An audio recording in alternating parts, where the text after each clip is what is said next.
हर हर महादेव, जय माता दी। दोस्तों, कैसे हैं आप सभी। आज मैं आप सभी लोगों को पूज्य गुरुदेव द्वारा बताए गए उन खास नियमों के बारे में बताने वाली हूँ जो कि हर व्यक्ति को अपने घर में अवश्य करने चाहिए। इन नियमों का पालन करने से आपका भाग्य उदय होगा। आपकी किस्मत की रेखाएं कितनी भी विपरीत चल रही हों वो भी सही स्थिति में आ जाएंगी, क्योंकि अगर आप इन नियमों का पालन करते हैं तो धीरे धीरे जो आपके घर में जो दरिद्रता का माहौल बना हुआ है, जो घर में उन्नति नहीं हो रही है, वो धीरे धीरे करके समाप्त हो जाएगी और आप आध्यात्मिक उन्नति कर पाएंगे। इसके लिए देर ना करते हुए मैं आपको उपाय बता देती हूँ। उपाय जानने से पहले आपसे छोटी सी रिक्वेस्ट करना चाहूँगी कि भगवान भोलेनाथ के सच्चे भक्त हैं तो कमेंट बॉक्स में जय शिव शंभू हर हर महादेव लिखते हैं और वीडियो को लाइक अवश्य कर दें और चैनल पर नए हैं तो चैनल को सब्सक्राइब कर लें।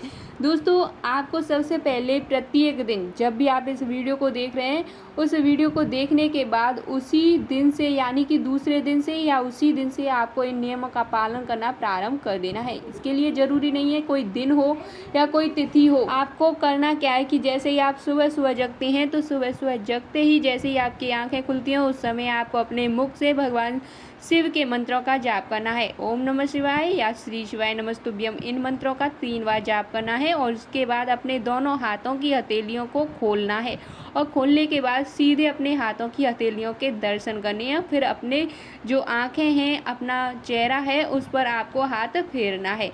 फिर उसके बाद जो धरती माता है उसको छूना है और छूने के बाद धरती माता पे पैर रखना है। ये है पहला नियम। और दूसरा नियम ये है कि जब भी आप रात्रि को सोते हैं उस समय आपको 1 लोटा जल अपने पितरों वाले स्थान पर रखना है। पितरों का स्थान मैंने पहले भी बताया है कि जहाँ पर मटका रखा हुआ होता है, जहाँ परिंदा रखा हुआ होता है, वो स्थान होता है पितरों का। उस स्थान पे आपको 1 लोटा जल रखना है। जल रखने के बाद आपको जैसे ही सुबह दूसरा दिन होगा, सुबह सुबह घर में झाड़ू नहीं लगानी है। झाड़ू लगने से पहले ही उस लोटा जल को अपने उल्टे हाथ में लेंगे और सीधे हाथ में उसमें से थोड़ा सा जल लेते हुए घर का जो मुख्य द्वार होता है उस पर छींटे मारने हैं, क्योंकि सुबह का जो समय होता है वो होता है ब्रह्म मुहूर्त, यानी कि ब्रह्मा के द्वारा बनाया गया समय। उस समय सभी दैवीय शक्तियाँ हमारे ब्रह्मांड में विचरण करती हैं। ऐसा अगर कोई करता है, ऐसे घरों में हमेशा उन्नति होती है। तीसरा नियम आपको ये बनाना है कि जैसे आपके घर में शिवलिंग है, अब जिन माताओं बहनों के घर में शिवलिंग नहीं है उनसे यही कहना चाहूँगी कि अपने घर में शिवलिंग अवश्य लेकर आएँ।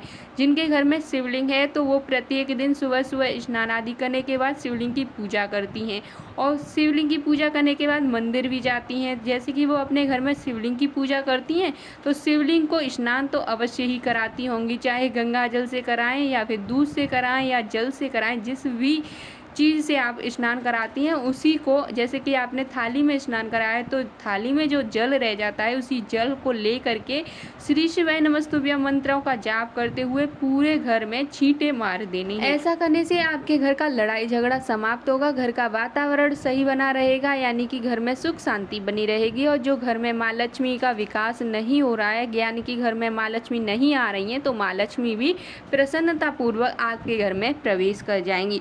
दोस्तों, जो व्यक्ति शाम के समय अपने घर में दीपक नहीं जलाते हैं, यानी कि वैसे गुरुजी कहते हैं कि प्रत्येक मनुष्य को, जो भगवान शिव के भक्त हैं, उनको भगवान शिव के मंदिर में जाकर दीपक जलाना चाहिए उनकी चौखट पे शाम के समय प्रदोष काल में। ऐसा करने से धन की आवक होती है। परंतु कई माताएं बहनें मंदिर नहीं जा सकती या आसपास मंदिर नहीं होते हैं या कई जगह ऐसे हैं कि मंदिरों के कपाट बंद कर दिए जाते हैं, तो ऐसे में वो अपने घर में प्रत्येक दिन शाम के समय प्रदोष काल में एक घी का दीप जलाना प्रारंभ कर दें, क्योंकि शाम का जो समय होता है उस समय भगवान भोलेनाथ माता पार्वती को लेकर पृथ्वी का भ्रमण करते हैं और उस समय जब आपके घर में दीपक जल रहा होगा तो वे आपके घर में प्रवेश करेंगे और उनके साथ साथ माँ लक्ष्मी भी आपके घर में प्रवेश कर जाएगी। तो इससे आपके घर में धन जैसी समस्याएं खत्म होती हैं। साथ ही आपको, अगर आप किसी भी वृक्ष के नीचे भगवान भोलेनाथ के निमित्त 1 लोटा जल भी समर्पित करते हैं तो भगवान भोलेनाथ उस जल को स्वीकार कर लेते हैं। तो दोस्तों, कुछ ये खास नियम है और इनमें आपको ज़्यादा पूजा पाठ करने की ज़रूरत नहीं पड़ेगी। आपका ज़्यादा समय नहीं लगेगा, तो आप अपने कीमती समय में से ये इतना सा समय निकाल के भगवान भोलेनाथ को ज़रूर समर्पित करें। इतने से समय में अगर आप इन नियमों का पालन करते हैं तो आपका कल्याण होना तय है और भगवान भोलेनाथ की कृपा आपको मिलना निश्चित है। वैसे तो एक लोटा जल से ही भगवान भोलेनाथ प्रसन्न हो जाते हैं, परंतु कई सारी ऐसी अड़चनें होती हैं जो हमारी दूर नहीं हो पाती हैं। तो ऐसे में इन नियमों का प्रत्येक दिन आपको पालन करना है। उम्मीद करती हूँ मेरे द्वारा दी गई जानकारी आप लोगों को अच्छी लगी होगी, बहुत ही अच्छे से आप लोगों को ये समझ भी आई होगी। वीडियो पसंद आई है तो वीडियो को लाइक ज़रूर करें, क्योंकि आपका एक लाइक हमें बहुत ही मोटिवेट करता है। चैनल पर नए हैं तो चैनल को भी सब्सक्राइब करें, और अभी तक कमेंट बॉक्स में आपने भगवान भोलेनाथ का नाम नहीं लिखा है तो जल्दी से भगवान भोलेनाथ का नाम लिखें। बोलें ओम नमः शिवाय, श्री शिवाय नमस्तुभ्यम, हर हर महादेव।